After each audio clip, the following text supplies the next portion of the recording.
Mesdames et messieurs, bonsoir. Pour ce nouveau numéro de cette politique, nous allons évoquer les problématiques de développement local. En effet, le niveau de développement des États africains aujourd'hui impose d'adopter de nouvelles stratégies d'investissement en faveur des populations. Cela suppose des partenariats d'un genre nouveau.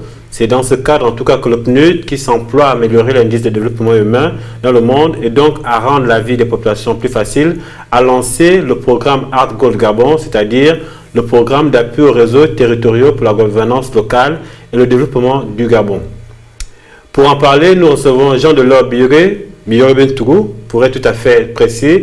Il est en charge du renforcement des capacités au PNUD et coordonnateur du programme dans le Goué maritime. Jean-Delors Biyogé est docteur en sciences sociales et économiques de l'Institut catholique de Paris.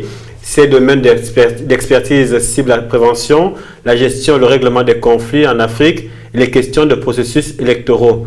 Collaborateur des revues Journal de la paix et Afrique en jeu, il est entre autres auteur des ouvrages La sécurité des personnes dans le système africain de recherche sécuritaire et les politiques africaines de paix et de sécurité, tous deux parus chez l'Harmattan à Paris, respectivement en 2009 et 2010, mais aussi d'un récent livre intitulé La succession de 2009, les enjeux actuels de la démocratie gabonaise aux éditions La Doxa.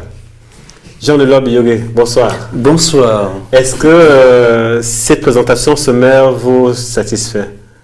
Tout à fait, je pense que vous retracez assez fidèlement en 2 ou 3 mots ce qu'on peut dire de ma modeste personne. Alors, je serai avec Uriel Abaga, effectivement, qui va avoir quelques questions pour vous. Uriel Abaga, bonsoir. Bonsoir, monsieur. Bonsoir. Alors, le projet Art Gold Gabon, du moins ce programme Art Gold Gabon, on entend beaucoup parler de ce programme, notamment à l'intérieur du pays. À Libreville, ça n'a pas une grande résonance. Mais à l'intérieur du pays, on entend beaucoup parler. Qu'est-ce que c'est au fond? Alors, le programme Art Gold est une émanation du grand sommet qu'il y a eu du millénaire en 2000, au cours duquel on a réfléchi sur les mécanismes d'accélération du développement dans le monde, surtout dans les pays confrontés à la grande pauvreté. C'est ainsi que de cette réflexion, un certain nombre d'agences des Nations Unies, dont notamment le PNUD, l'UNESCO et bien d'autres, ont décidé d'envisager un programme destiné à accélérer l'atteinte des objectifs du millénaire pour le développement. C'est ainsi que le programme Art Gold est né. Et le Gabon a épousé cette initiative en 2006, qui est plus précisément mise en œuvre au Gabon depuis 2007 à travers 5 provinces d'intervention. Donc tout cela répond à l'exigence donc d'accélérer le développement des pays atteints par en retard en termes de développement, en renversant la tendance, en réfléchissant sur un nouveau paradigme qui fait que les initiatives de développement doivent partir de la base et non du sommet. Donc de la base vers le sommet, en essayant de renverser un tout petit peu comment on appelle ça, l'espèce de pyramide d'intervention des différents acteurs impliqués. Alors vous parlez de 5 provinces, lesquelles sont-elles et surtout qu'est-ce qui a milité en faveur de certaines malheureusement au détriment d'autres. Très bien. Alors l'objectif c'est d'atteindre effectivement, de couvrir l'ensemble des 9 provinces du Gabon. Et comme il faut toujours démarrer, lorsqu'un projet démarre, il y a des provinces pilotes. Et ensuite, la province pilote, c'était ici le Goué maritime, où c'est pratiquement le berceau du programme Art Gold au niveau du Gabon. Et nous étions donc appelés à nous étendre sur toutes les 9 provinces du Gabon. C'est d'ailleurs ça le projet. Mais les cycles d'extension et de déroulement du programme au niveau du Gabon ont été perturbés par un certain nombre d'éléments de contraintes internes. Et en 2009, ça a été retardé par les différents décès que le Gabon a connu, et puis quelques retards dans le cadre du réajustement de notre cadre d'intervention, etc. Mais nous sommes résolus donc d'ici 2016 à couvrir l'ensemble des provinces. D'ailleurs, des équipes sont en train de sillonner Langounié, le Goué Vindo, pour pouvoir étendre donc les activités dans ces 2 provinces pour cette année. Alors, on va vous poser une première question, hein, une question sur les financements. Mais avant, on se rend compte évidemment que c'est des projets colossaux. Enfin, peut-être pas la dimension des grands travaux qu'on peut voir ici et là, mais c'est des projets importants en faveur des populations. Donc, ça veut dire qu'il faut beaucoup d'argent. Qui finance? Très bien. Alors, c'est vrai que vous ne croyez pas si bien dire en parlant de projets colossaux. Effectivement, on mesure la grandeur et l'importance d'un projet en fonction des objectifs à atteindre, des changements transformationnels que ces projets sont appelés à produire et également l'impact des différents projets. C'est ainsi que nous articulons nos activités autour de 5 grands axes. La mobilisation des acteurs en vue, donc la création d'un cadre de planification locale, l'élaboration des outils de planification locale et de développement, la mobilisation des acteurs, le développement des partenariats, etc. Donc, ce qui fait que les contributions viennent essentiellement de l'État gabonais qui participe à hauteur de 60 à 70% et le reste des contributions sont apportées, mobilisées par le programme des Nations Unies pour le développement. Labaga. Monsieur Jean de Orbilogué, une nouvelle fois, bonsoir. Bonsoir. Je vais vous poser une question qui n'est pas dans le cadre de l'émission du jour, mais c'est une question qui est tirée des réponses que vous venez de donner. Vous avez dit que le Gabon a adopté le projet Act Gold en 2006. Oui. Quels sont les efforts que vous avez faits au niveau national pour vulgariser ce projet qui est encore inconnu par un très grand nombre de Gabonais? Très bien. Alors, nous essayons de faire parler de notre action, de ce que nous faisons à travers des actes que nous posons sur le terrain, parce que je pense que la meilleure façon de communiquer, c'est d'être en action. Et c'est ainsi que ce qui a fait la notoriété du programme, si vous voulez, c'est des différents outils que nous avons développés, notamment ce qu'on appelle des plans de développement locaux. C'est un axe d'intervention important qui dépasse même le financement des projets, dans la mesure où la planification locale permet, dans un premier temps, de sortir de la logique du pilotage à vue, dans un deuxième temps, de se lancer dans un processus d'élaboration des outils de planification locale participatif, c'est-à-dire que ce n'est plus des solutions qui viennent du Nord, ce n'est plus la solution qui revient au niveau du gouvernement, c'est des solutions qui viennent des populations elles-mêmes. C'est-à-dire on arrive dans un quartier, on arrive dans un village, dans le cas des plans d'élaboration des plans de développement communaux ou des plans de développement locaux pour ce qui concerne des départements, demander aux populations quelle est leur vision du développement. Selon elles, qu'est-ce qui participe plus ou moins à leur maintien dans un état de pauvreté et quelles sont les solutions, etc. Où trouver des solutions? Est-ce que leur milieu de vie offre des potentialités et des ressources capables de faire décoller la machine en quelque sorte? Donc à partir de ce moment, ce processus qui est participatif fait déjà en lui-même parler de nous. Ensuite, il y a la pertinence des outils présentés au niveau international. Je pense que je vais vous dire ici ce que beaucoup de gens connaissent, c'est que Art Gold Gabon a remporté un prix au niveau international. Ce prix a été décerné par Londres au regard de tout de la stratégie et des cas d'intervention innovants pour l'Afrique et pour un certain nombre de pays. Donc il y a une planification locale basée sur un plan d'action, un plan de développement local, et ensuite on aide ces mêmes localités d'intervention à se doter d'une stratégie de développement économique. Ensuite, on les aide encore à se procurer d'un document qu'on appelle les lignes directrices qui sont destinées à la coopération internationale pour mobiliser les partenaires internationaux dans le cadre de la coopération internationale décentralisée. Donc c'est tout cela qui permet que nous puissions parler de nous à travers des actions que nous posons sur le terrain. Il y a bien entendu des campagnes que nous menons à tous les niveaux pour pouvoir faire connaître le programme. En parlant d'actions que vous menez sur le terrain, M. Bilogué, nous avons constaté l'abandon de certains projets communautaires, notamment dans la province du Logoué maritime. Vous avez avez dit, ou du moins l'arrêt, vous avez dit il y a quelques minutes que la province de l'Ogooué-Maritime était une province pilote dans le programme Act Goal. Qu'est-ce qui explique donc l'arrêt de ces différentes activités, de ces différentes actions ou leur retard? Et très concrètement, quels sont les projets qui ont été arrêtés ou abandonnés? Très bien. Alors, il faut noter ici que le cycle de projet est très compliqué, surtout lorsqu'il est multipartenarial. Ce qui fait que le projet avance, les projets avancent au fur et à mesure qu'on reçoit des subventions qui sont destinées à permettre le déroulement et la finalisation de ces projets.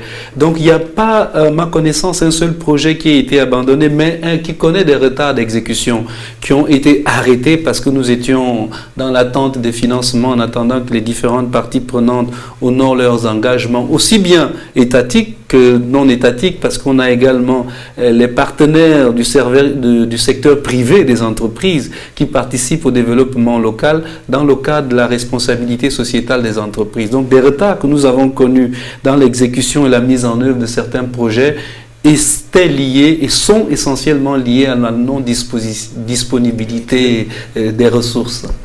Alors, avant de repasser la parole à Uriel Abaga, depuis qu'on a commencé l'émission, on parle de gros financement.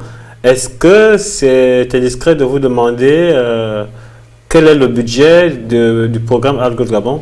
Vous avez parlé du financement de l'État gabonais qui est à hauteur de 70%. Mais 70%, quels sont les chiffres exacts? Alors, disons que nous sommes dans un processus transparent et c'est inscrit dans la loi de finances de chaque année, hein, les projets de Lyon 2. Donc, le programme Act Goal dispose d'une ligne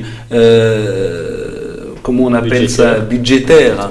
Alors, pour cette année, par exemple, nous attendons à peu près 600 et quelques millions de la part de l'État gabonais, donc inscrit dans le cadre du budget du ministère de l'économie, qui est notre ministère de tutelle.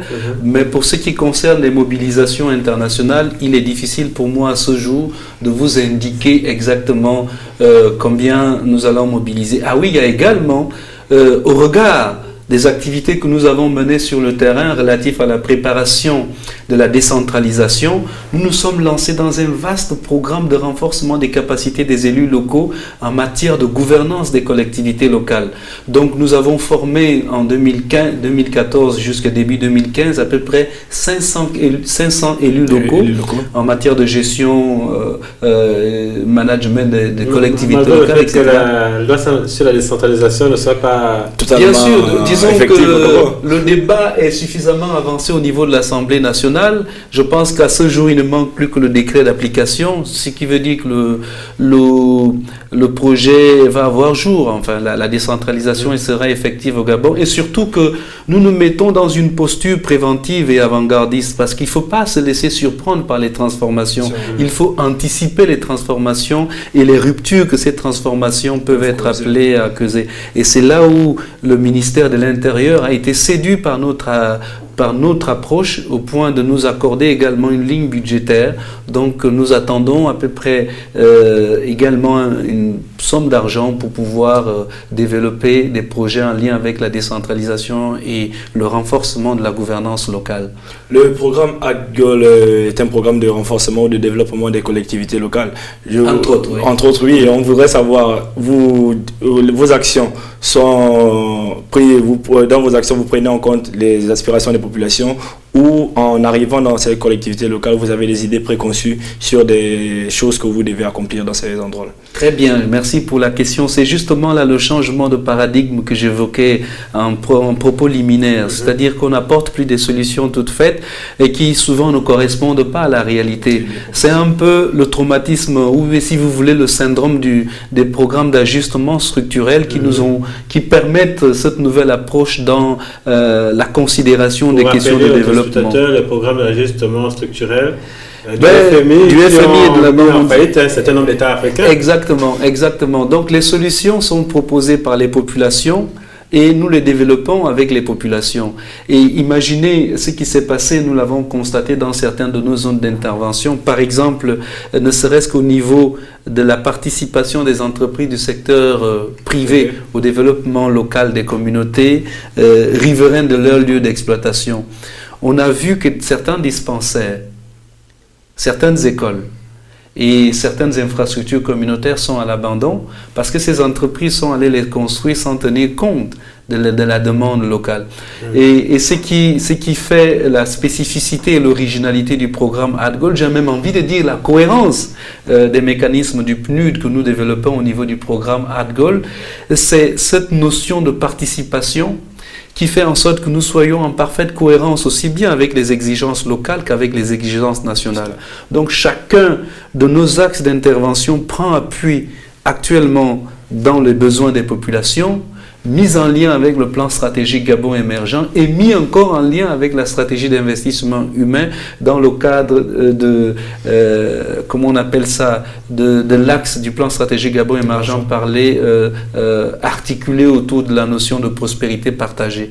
Donc vous voyez un peu que cette démarche de cohérence fait en sorte que nous soyons capables d'évaluer à la fin du cycle quels ont été les apports du programme ADGOL dans la mise en œuvre des différents outils de planification de l'émergence du gouvernement gabonais? Alors, vous avez certainement des secteurs prioritaires dans le programme ADGOL, ou du moins au PNUD. Lesquels, quel secteur? L'éducation, la santé? Qu'est-ce qui est la priorité pour les populations que vous avez rencontrées? Très bien. Alors, la priorité, c'est naturellement les services sociaux de base, donc l'éducation, la santé et la culture. Il y a par la suite le renforcement de l'économie locale à travers donc le développement des micro-projets générateurs de revenus, etc. Donc, etc. Oui. Mais de façon très concrète, vous avez été coordonnateur et vous continuez d'ailleurs à gérer le programme dans la province de Goué-Maritime. Vous avez construit des écoles ou bien vous avez réhabilité des écoles? Concrètement, qu'est-ce qu'on peut avoir comme chiffre en termes d'investissement dont peuvent se réjouir aujourd'hui les populations de Goué-Maritime, par exemple, de façon internationale, les populations des autres provinces concernées par le programme ADGOL Gabon? Très bien. Alors, nous avons, pour ce qui concerne, par exemple, par rapport aux différents axes d'intervention, donc au niveau de la sécurité humaine, plus particulièrement tout ce qui peut être lié à la lutte contre la précarité. Nous avons dans le Gros-Togoué, par exemple, développé des projets destinés aux jeunes filles mères, allant dans le sens de leur procurer des activités génératrices de revenus. Donc il y en a qui se sont lancés dans la restauration, dans la coiffure, dans la couture, etc., qui sont aujourd'hui capables d'envoyer leurs enfants à l'école parce qu'elles ont des revenus et qui sont aujourd'hui sortis de la précarité de façon durable.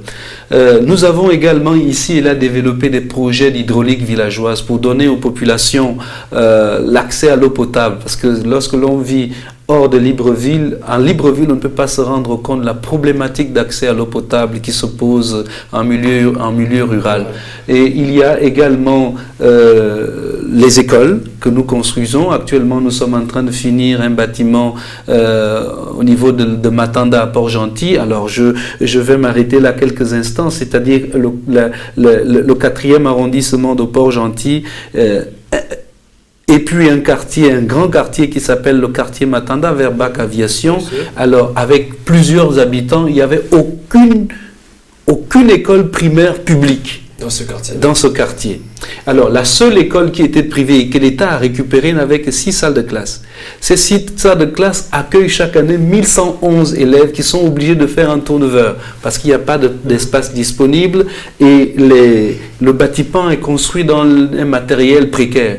Et donc nous sommes en train de vouloir corriger cela avec la participation de la DAP et puis du ministère de l'Éducation nationale. Nous finançons ce projet de construction de 5 salles de classe qui vont rendre disponible à peu près 300 places pour la rentrée scolaire de septembre 2015.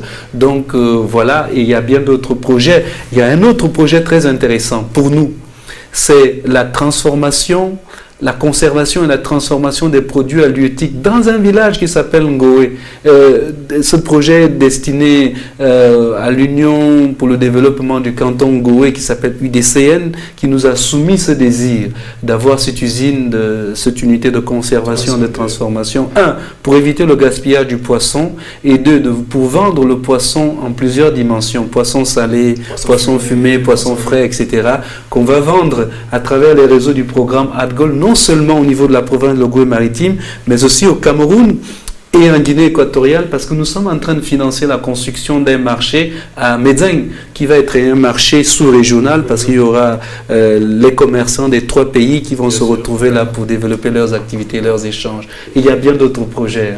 Voilà, donc on va s'arrêter là pour l'instant. On fait une petite pause et on revient rapidement sur ce plateau. D'accord.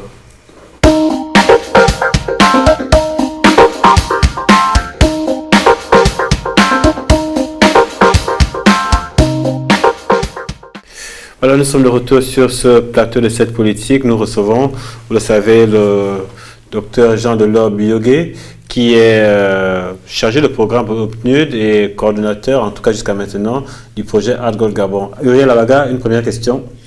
Monsieur Biyogué, vous avez dit en début d'émission que le programme ADGOL a été pour la première fois énoncé et proposé lors de l'annonce des objectifs du millénaire pour le développement.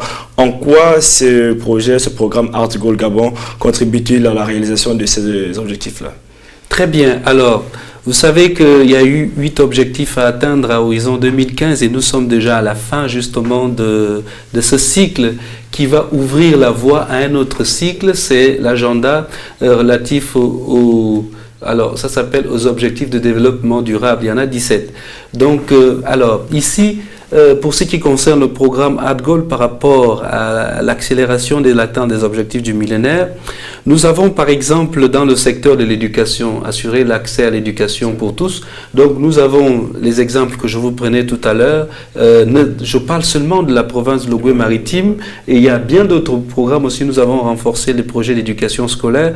Donc il y a rendre disponible l'accès à l'éducation pour un certain nombre de jeunes Gabonais. Donc c'est déjà ça, participer à l'atteinte de ces objectifs du millénaire pour le développement. Mais il n'y a pas que l'accès, il y a aussi l'éducation. C'est ainsi que nous avons développé au lycée Turiaf Badzanza une salle informatique multimédia tournée vers le monde pour que les enfants puissent faire les recherches sur Internet, etc. et communiquer via les réseaux sociaux, etc. avec les autres étudiants d'autres lycées du monde dans le cas des échanges, des expériences et d'informations académiques et scolaires. Au niveau de la santé, parce que l'un des objectifs du millénaire aussi c'est la santé, nous renforçons les capacités des dispensaires, nous renforçons la capacité des unités de soins. Je vais ainsi parler puisque on est un milieu rural, on ne sait pas souvent faire la différence entre une formation sanitaire, etc., etc.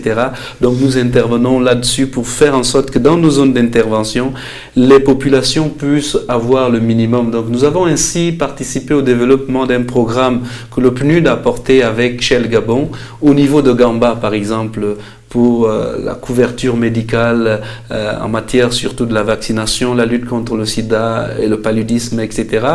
Au niveau du développement des partenariats internationaux, nous essayons d'ouvrir nos zones d'intervention, donc les collectivités locales du Gabon, au partenariat international à travers les jumelages, à travers également la coopération internationale décentralisée. Et au niveau de la culture, j'avoue que nous avons été très peu présents sur ce terrain, mais dans le cadre de l'élaboration des plans de développement locaux, plusieurs idées de projets ont été mises par les populations qui vont certainement être développées par le programme ADGOL en partenariat avec les collectivités locales concernées. Alors, on va basculer rapidement parce que vous êtes resté quand même longtemps coordonnateur du programme dans l'Ogooué-Maritime. On n'oublie pas les autres provinces comme le Volontaire évidemment, mais c'était important pour nous de savoir qu'est-ce qu'il y a par exemple milité en faveur d'une province comme l'Ogooué-Maritime quand on sait que c'est une province qui est supposée être riche et avoir toutes les ressources nécessaires pour le développement local pour le développement, enfin pour le bien-être des populations? Qu'est-ce qui peut avoir motivé le choix d'une telle province? Alors, merci Si pour on la s'en question. tient à la bonne gouvernance que prône le PNUD. Absolument. Alors, il faut dire que les raisons qui ont guidé le choix de la province de l'Ogooué-Maritime sont également les raisons qui ont guidé le choix du Gabon. Pourquoi? Parce que le Gabon, en principe, n'est pas éligible pour abriter le programme ADGOL, parce que nous sommes classés comme pays à revenus intermédiaires, tranche supérieure. Donc, ce qui nous coupe d'ailleurs, ce qui nous prive de beaucoup de programmes d'aide, d'assistance internationale en matière de développement. Bon, maintenant, puisque la diplomatie gabonaise a été efficace et dynamique, on a remporté cette victoire. Et la province de l'Ogooué-Maritime est intéressante parce que c'est la zone du pétrole. Et tout repose sur le pétrole, les hydrocarbures. Il va falloir, et elle est intéressante dans la mesure où il faut réfléchir sur la diversification de l'offre économique au Gabon. Et puisque lorsqu'on parle de l'Ogooué-Maritime, on pense tout de suite au pétrole, alors qu'il y a le secteur halieutique qui est très riche, il y a le tourisme qui peut être développé, j'ai parlé également des industries culturelles qu'on peut y développer, etc. Donc, transformer certaines villes comme Gamba, comme Omboué également en ville écologique pour pouvoir faire du tourisme écologique, etc. Donc on se rend compte que pour la province de l'Ogooué-Maritime, il n'y a pas que le pétrole comme richesse, il y a également bien d'autres choses, y compris même l'agriculture, parce que les sols sont très fertiles, etc. Qu'en est-il de la ville de Mwanda dans le sud-est du pays, qui est quand même le berceau au Gabon de manganèse? Parce que j'ai fait un voyage dans cette localité l'année dernière et j'ai pu constater que malgré l'activité minière qui se passe dans cette ville du pays, le Mwanda est quand même dans un état de sous-développement patent. Très bien. Alors l'objectif du PNUD de façon globale et du programme ADGOL, c'est de faire en sorte que chaque ville du Gabon, chaque zone du Gabon, chaque région du Gabon atteigne le niveau de développement que ses ressources lui permettent d'atteindre. Donc, Mwanda, pour spécifiquement parler de Mwanda, puisque nous sommes présents dans le Haut-Ogooué, et nous évoluons progressivement vers l'atteinte de tous les départements et communes de cette province. Nous ne sommes pas encore présents au niveau de Mwanda, mais les études, on a commencé à envoyer des équipes sur le terrain pour réfléchir aux modalités d'implantation d'un groupe de travail local du programme ADGOL au niveau de Mwanda, qui va se charger de réfléchir sur la production de ce qu'on appelle un document marketing, qui retrace justement les potentialités, etc., de la ville en vue d'élaborer le plan de développement local de cette ville pour permettre à cette ville de pouvoir profiter de façon rationnelle de ses ressources et s'ouvrir non seulement aux autres localités du Gabon, mais véritablement offrir à ces populations les conditions d'une amélioration des conditions de vie, excusez-moi de la répétition. Alors, l'un des problèmes majeurs que rencontrent les populations après le départ ou la fin de programmes ou de projets communautaires, c'est le suivi des activités ou des activités engagées sur place. Qu'est-ce qui garantit que les efforts consentis aujourd'hui par le PNUD, par l'État gabonais, par les bailleurs de fonds au profit des populations bénéficiaires du programme ADGOL Gabon ne vont pas s'estomper après la fin du programme? Très bien. Alors c'est une menace ou un risque que nous essayons d'anticiper au niveau du programme ADGOL en parlant de ce qu'on appelle la mise en place des conditions de pérennité ou de pérennisation des acquis. Ce qui fait que le fait que l'un des points d'articulation de notre intervention consiste d'abord à mobiliser les acteurs locaux, à créer ce qu'on appelle un groupe de travail provincial, ensuite un groupe de travail communal et un groupe de travail départemental, permet d'avoir des acteurs locaux qui vont rester à perpétuer, si vous voulez, l'œuvre ou si vous voulez, à maintenir la flamme allumée dans le cadre du transfert des compétences et des responsabilités. Donc ces personnes que nous avons identifiées ont tous suivi des séminaires de renforcement de capacité. On en a donné pratiquement une quarantaine à ces acteurs locaux identifiés qui, aujourd'hui, au niveau local, pilotent vraiment le programme ADGOL. Nous, en tant qu'experts du PNUD et mes collègues coordonnateurs de zone, nous ne faisons simplement que, si vous voulez, faire le suivi du travail qui est en train de se faire et les accompagner dans le processus d'appropriation, de manière à ce que, notamment cette année va être une année charnière dans le processus d'accélération du transfert des compétences et de l'appropriation, en essayant de faire le bilan de la capacitation des acteurs locaux à conduire le processus sans nous, et ensuite réfléchir sur les modules de formation à développer pour vraiment les rendre capables à tout moment d'initier et de développer les projets. Donc, il n'y a pas de questions, je crois que nous... Alors, quel est le niveau de réalisation donc, des projets que vous pilotez sur l'ensemble des territoires? Quel est le niveau de réalisation? Est-ce qu'on est à 60, 80%? Et d'ailleurs, à quand la fin du projet, le programme ADGOL Gabon? Très bien. Alors, nous sommes... il est très difficile pour moi de vous donner un pourcentage global d'avancement et d'évolution. Je pense que si nous nous situons aux grandes priorités fixées par le gouvernement gabonais dans la signature de la convention qui nous unit à l'État gabonais, en ce qui concerne le volet consacré à l'élaboration des outils de planification du développement local, nous sommes pratiquement à 70%. En ce qui concerne le renforcement des capacités des acteurs locaux, notamment des institutions locales, nous sommes pratiquement à 60%. Et tout ce qui concerne maintenant l'accélération du développement local dans nos zones d'intervention, nous sommes encore au début du processus, j'ai envie de dire peut-être 20%, mais c'est un niveau d'avancement qu'on peut facilement améliorer, puisqu'encore une fois, il dépend de la mobilisation des ressources. Voilà pourquoi nous plaidons sans cesse en faveur de l'augmentation du budget du programme ADGOL pour que nous puissions rapidement atteindre des objectifs escomptés et qu'on puisse voir le résultat de transformation. Et pour ce qui concerne la fin du programme, le programme finit officiellement en 2016. Mais chaque programme doit accoucher d'un bébé. Et nous sommes en train de réfléchir sur l'après-programme ADGOL.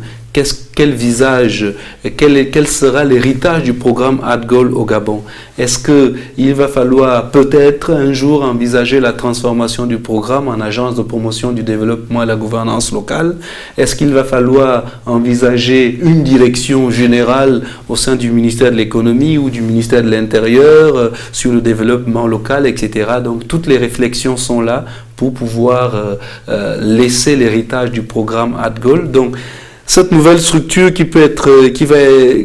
ça dépendra du gouvernement, qui peut être mise en place, va développer ce que le programme ADGOL continue de développer aujourd'hui, parce que la question du développement est aussi éternelle que la vie des peuples et des nations. Alors très bien, il y a quelques mois, nous devons le relever, vous avez poussé un cri d'alarme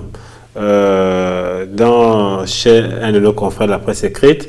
Vous parlez aujourd'hui de la mise en place éventuelle d'un programme qui succéderait au programme ADGOL et qui permettrait de pérenniser les acquis. Est-ce que vous êtes sûr que les moyens vont suffire, puisque dans votre dans votre coup de gueule, permettez-moi de dire ça comme ça, vous dénoncez effectivement le fait que le programme ne soit pas suffisamment, ne soit pas financé comme vous le souhaiteriez? Très bien. Alors, je dirais pas mon intervention, l'interview que j'ai accordée à vos confrères comme étant un coup de gueule, mais un rappel.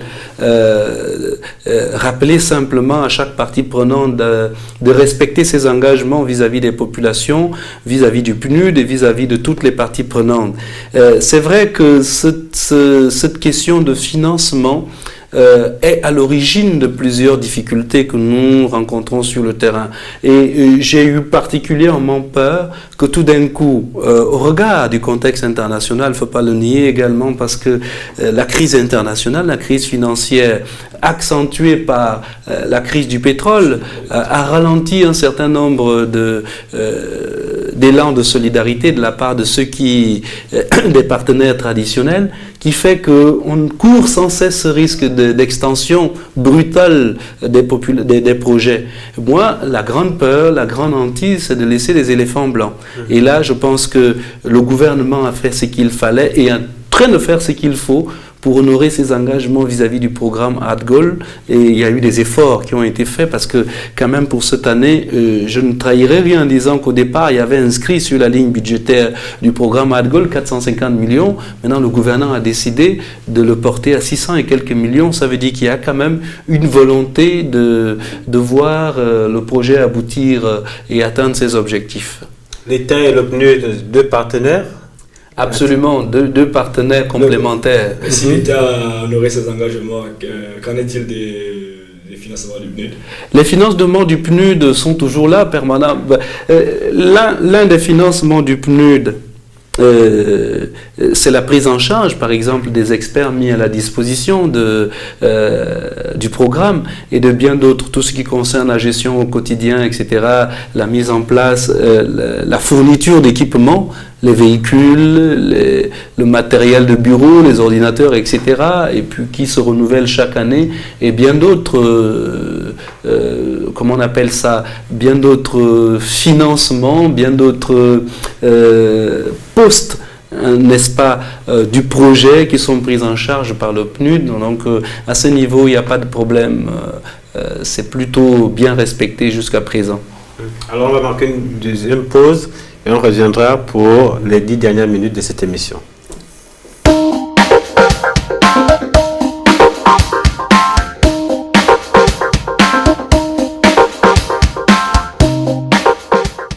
Voilà, nous sommes de retour sur ce plateau pour la toute dernière partie de cette émission, tout juste 10 minutes. Le temps de savoir, nous allons poser toutes les toutes dernières questions à Jean-Delors Biogué, qui est chargé de programme au PNUD et qui assume toujours des charges de coordonnateur du projet, du programme ArtGoal Gabon dans le Goué maritime. Alors, c'est un programme qui du moins, qui est destiné d'abord aux populations. Il s'agit du bien-être des populations, améliorer l'indice de développement humain notamment. Comment réagissent ces populations face à ces projets? Est-ce qu'elles acceptent le projet de façon tout à fait naturelle, ou bien vous avez connu des résistances au lancement des différents projets?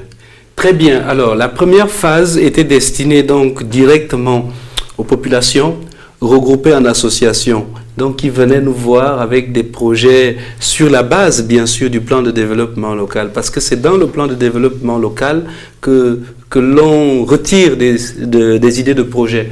Donc une fois qu'une population, un groupe, une association était intéressée par un axe du plan de développement local, vient nous voir pour dire voilà, j'ai un projet dans tel ou tel secteur que je voudrais développer, et nous, sur cette base, on lui demandait de donner un formulaire qu'il remplissait, etc. Et puis il se chargeait de mettre en œuvre, nous on finançait.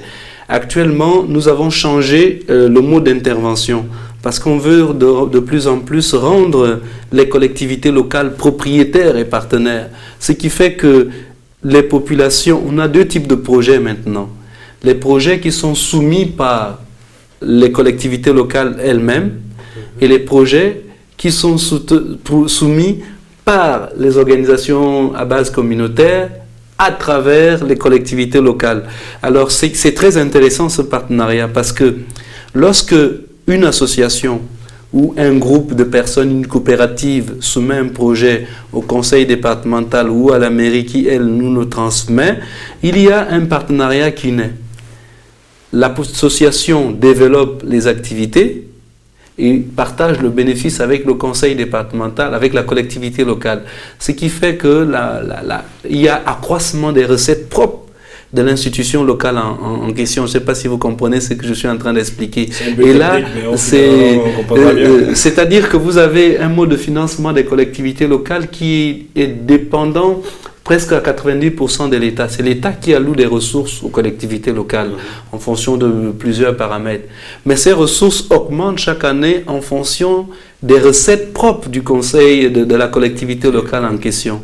Donc, puisque la collectivité locale ne peut pas se positionner comme acteur économique, eh bien, elle fait porter certains projets par des associations, des coopératives, etc., qui non seulement payent les patentes, parce que c'est devenu une activité économique génératrice de revenus, paye les patentes à la collectivité, donc ça accroît les recettes. Il y a également le partage d'un certain pourcentage des bénéfices entre les deux acteurs, puisque le propriétaire du projet, c'est la collectivité locale qu'il cède à la coopérative ou à une association. Voilà. Donc c'est un partenariat vraiment assez efficace et dynamique qui est porteur d'emplois, créateur de richesses pour la collectivité locale et bien entendu facteur de développement économique aussi de la localité. Nous savons que chaque État incarné par un gouvernement a pour mission d'améliorer les conditions de vie de leur population, c'est-à-dire en construisant des écoles, des infrastructures, en construisant des unités de soins. Mais nous constatons également que c'est ce que vous êtes engagé à faire depuis 2006. N'avez-vous pas l'impression de vous substituer à l'État?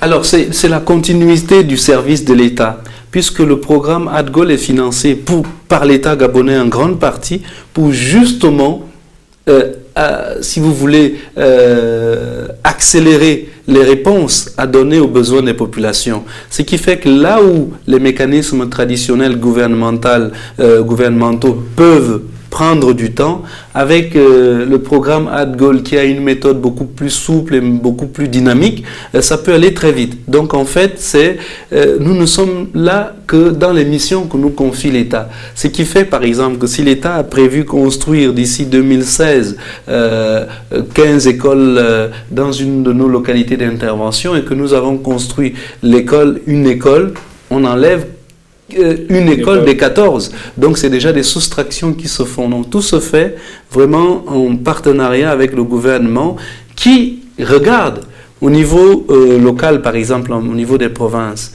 Le gouverneur de province est le président du groupe de travail provincial. Et ensuite, nous avons l'instance de coordination nationale qu'on appelle le CNC, le Conseil national de coordination, le Comité national de coordination du programme ADGOL, qui est constitué de ministres, un certain nombre de ministres, et de directeurs de direction des secteurs techniques de certains ministères. Donc, pour voir ce que nous avons fait, secteur par secteur, et voir les points d'amélioration. Donc, personne ne marche sur les plates-bandes de personne?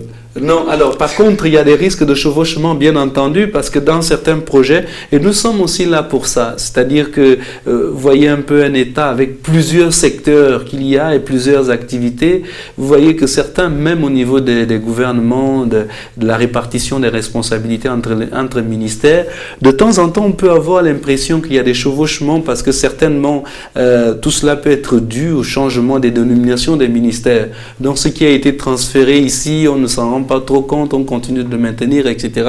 Notre travail aussi, c'est de clarifier un peu tout cela.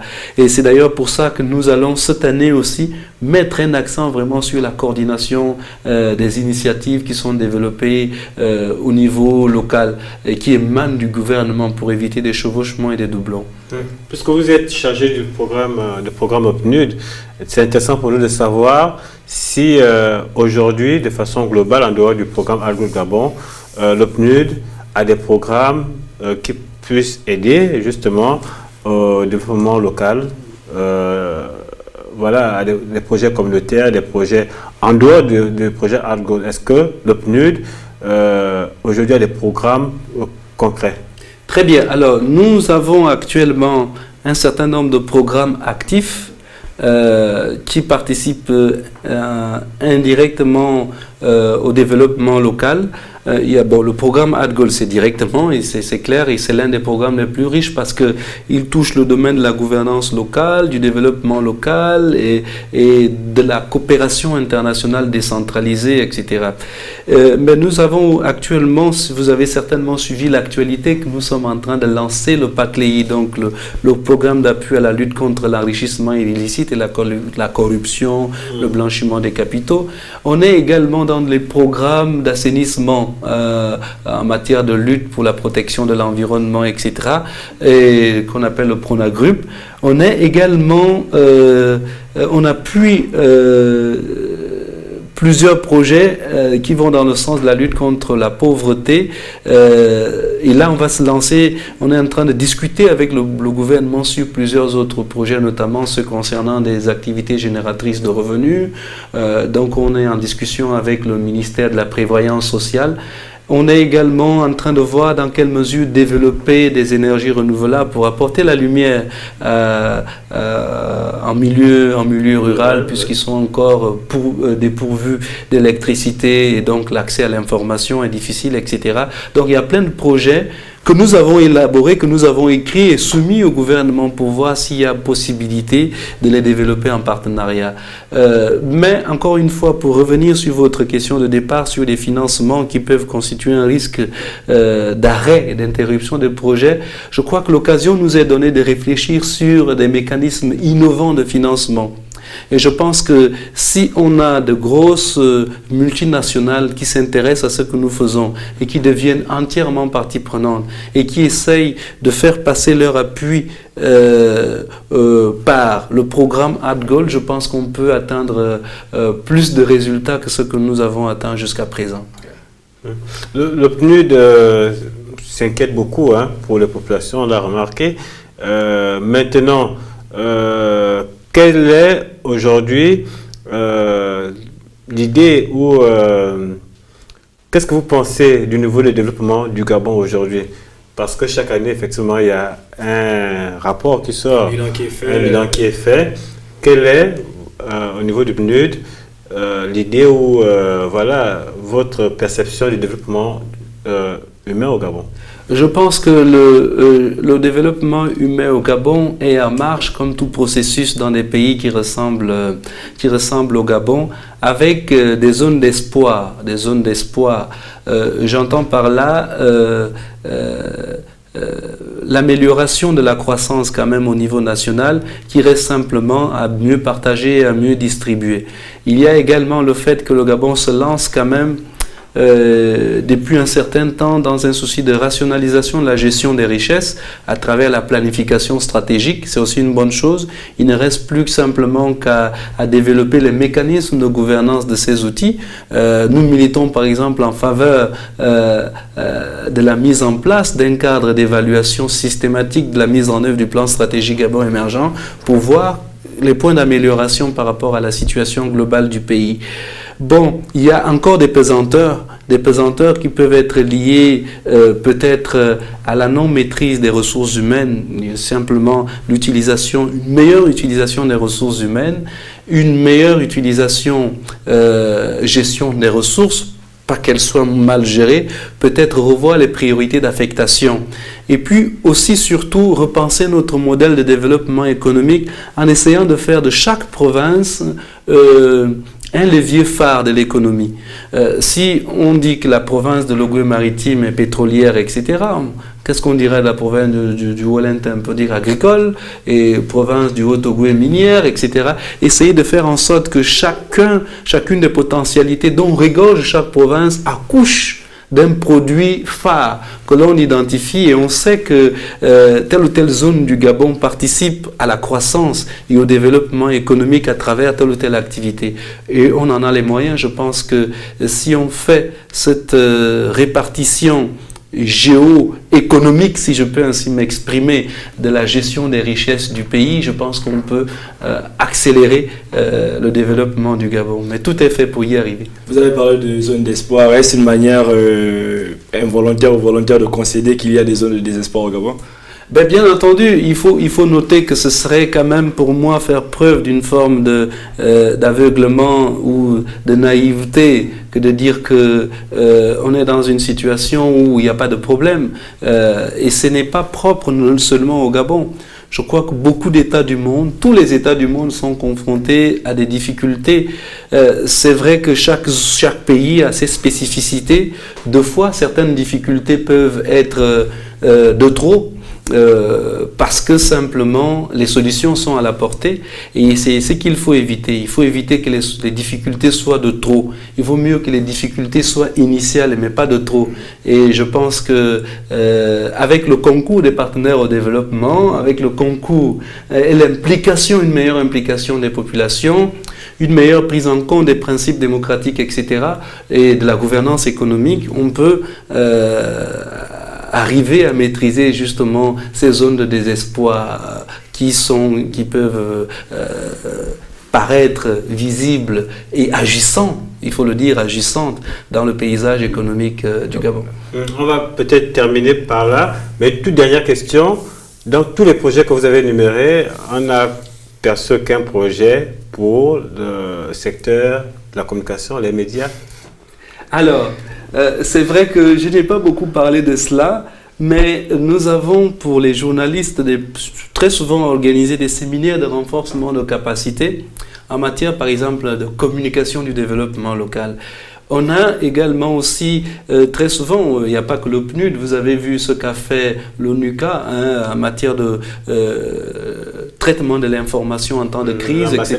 Et même le ministère le palais de justice de Libreville récemment. Exactement, donc nous appuyons toutes ces initiatives et dans chacune de nos zones d'intervention, nous essayons de le faire. Au niveau de l'Ogooué maritime, par exemple, j'ai beaucoup animé des séminaires à l'endroit des journalistes sur même dans le traitement de l'information en période politique exceptionnelle, par exemple période électorale, qui sont des zones à risque lorsque le traitement, l'information est mal traitée. Donc nous sommes dans une posture préventive et nous n'oublions pas les gens des médias. Très souvent, les gens apprécient notre action que lorsque nous allons déposer les chèques pour financer. Or, je pense qu'il y a une meilleure façon, c'est justement le renforcement des capacités qui nous permet d'apprendre aux gens à pêcher plutôt qu'à leur donner du poisson. Merci Jean-Delors Biyogé. Je rappelle que vous êtes chargé de programme au PNUD. Vous gérez toujours la coordination du projet Art Gold Gabon dans l'Ogooué maritime. Merci d'être venu sur ce plateau nous parler du développement local. Selon tout ce que vous nous avez dit, on peut donc constater que le développement local est possible au Gabon pourvu que le Gabon et ses partenaires agissent dans la même direction. Voilà, c'est sur ces mots que nous bouclons ce numéro consacré au développement local et au partenariat entre l'État et le système des Nations Unies. Merci, à la prochaine.